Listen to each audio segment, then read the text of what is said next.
Hi, you've reached Feather and Veil. I'm so glad you're here. Today I'm going to be reading chapter 10 called Not Everything Deserves My Fear. Let's begin. What followed next is mind-blowing. If you guys have listened and watched from the beginning to now, it gets weirder and weirder from here, okay? Me and my husband were ready for a change. My husband found work out of state. That meant it was time to sell the house and to prepare everything for the move. Spiritually, I was expanding in ways that I never could have imagined. I began to see colors around people. Pulsing light that outlines the body, okay? It shimmered and it shifted depending upon the emotional and spiritual weight in that moment. For instance, I could often see a deep violet hue encasing a relative of mine whenever we discussed spiritual matters. It pulsed and shimmered when he spoke with conviction.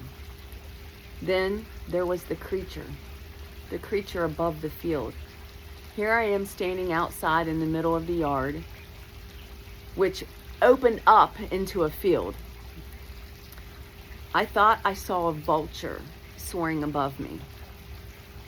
But as it drifted closer and riding that slow wave down, this soundless current of wind, I realized that it was no bird.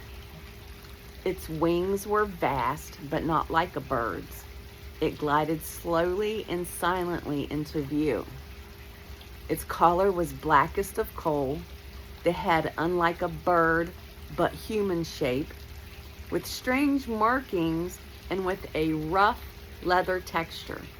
The skin and wings looked very dry. Its face was not a normal human face. Larger than a human head, much larger. The forehead was embellished with deep lines and wrinkles, its eyes piercing from the darkest black of black. Its sharp canine teeth coated in this kind of a silvery, shimmery liquid, and as the sun was shining on it, it glistened. You could tell that it was wet. Its arms were separate from its wings, okay? It had long arms. Under its thick, leathery, dry, smoky color skin, there were these thick, rooted vines. It looked like vines. I mean, heck, it could have been whatever, blood or whatever it was, but it looked like vines twisted under the skin all over the body. As it approached me, time seemed to slow. The torso was long and covered with the same thick, leathery, aged, dry skin. The creature had 4 long fingers with razor-sharp talons. Its legs thick, with long feet-like structure, with long, bony toes and talons. So, with the fingers, they were curved like a talon. They were sharp, pointed, and curved like a talon, the same way on the feet. The creature made eye contact with me, and the sun hit its eyes. First, I seen the color red. Then as movement occurred, then it went back to black and then back to red. I remember thinking, what am I even looking at? I wasn't scared, I was curious. I wonder if it had a smell, oddly enough. It didn't. But the question lingered in my mind, is this a test? Is this even real? I'd just been cleared psychologically, and I'm thinking, okay, what is actually happening? The creature hovered for a moment longer, his eyes glowing as if maybe hoping for me to panic, but I didn't. I just stood there, confused, trying to make sense of it, and I swear it looked so disappointed that it didn't get a reaction from me. like it was hoping to get a certain reaction, and I didn't react the way it expected to. Then, without sound, it shot straight up into the sky and disappeared. Was it a test of my belief? Of my fear? I still don't know. Soon after, we called a real estate agent to list our house. By then, the Claire, right, experiences, all the Claire experiences were getting stronger day by day. When the agent arrived, I greeted them both at the door, smiling. But when I kept holding the door open for the second person, no one entered. The agent gave me a puzzled look. There's only me, she said. But I had seen him. I seen a man flickering, right, in and out of existence. At first, he stood behind her. Then, as we talked, he disappeared, only to reappear in a different spot in the house. I had a very, very small house. So, yeah, there wasn't a whole lot of room for him to move around. I was trying not to be distracted, but it was so impossible to ignore. After the agent and I finished our business, after my husband and I and the agent finished our business, pricing, staging, advertising, I felt very compelled to speak. There's a man here, I said carefully. He's about 5'6", maybe between 5'6" and 5'10". He's stocky build, balding on top, and he's angry. He's really, really angry. She went pale. That's my dead dad, she said. When she said that, everything came flooding in. Images, sensations, visions of him kicking her as a child, beating her, cussing her. It was brutal and heartbreaking. And with it came the strong knowing he was stuck. He couldn't move on. He was in kind of a spiritual limbo because she hadn't forgiven him, and I believe that there was a sister as well. And until she did, neither of them could truly be free. He didn't want her to stay stuck like him. I started crying. She started crying. I told her I was sorry. I hadn't meant to bring up anything painful, but I couldn't ignore the weight of what I'd seen and what I had felt. We talked on her drive home via cell phone. She lost cell service, and then she called me back on her landline. She opened up about her past, about everything, the abuse, the rage, the inability to forgive. She wanted to.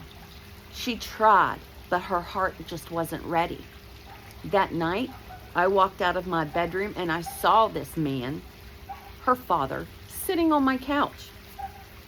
I yelled at him, "You need to leave." I told him out loud, "Get the hell out of my house." His oppressive energy was grumpy, dark, and loud, and it began to seep into me. I could feel my own mood shifting. I didn't know then that I could have called in on Archangel Michael, that I had the power to spiritually clear my space. So I did the only thing I could do. I picked up the phone and I called her back nearly midnight. She picked up, calm and steady. I told her what was happening. She said she'd help me. The emphasis was clear. He couldn't move on because of the things he had done, the pain he had caused. No one had forgiven him in life. And now that he had passed, the weight of that unhealed energy was tethered to him. He didn't want her to be stuck like him. She had to forgive, not for him, but for herself, for her freedom. She agreed to try to send that forgiveness out, not because he deserved it, but because she deserved peace. The next day she called me. Her voice was brighter. It was lighter. She said, "It's gone. It's gone. Everything feels so much lighter. Thank you." Told you it got crazy. Reflection, trust boundaries, and the power of forgiveness. Maybe I had visited hell in that fire, I thought. In all the chaos and all this strangeness, I kept asking myself, what is it teaching me? That creature in the field with the shimmering eyes? I still don't know exactly what it was, but I know it was watching me, waiting for the reaction it never got. I didn't scream. I didn't run. I stood there, wondering if it had a smell. Strange, right? And when it realized it wouldn't provoke fear into me, it left. Was it a test?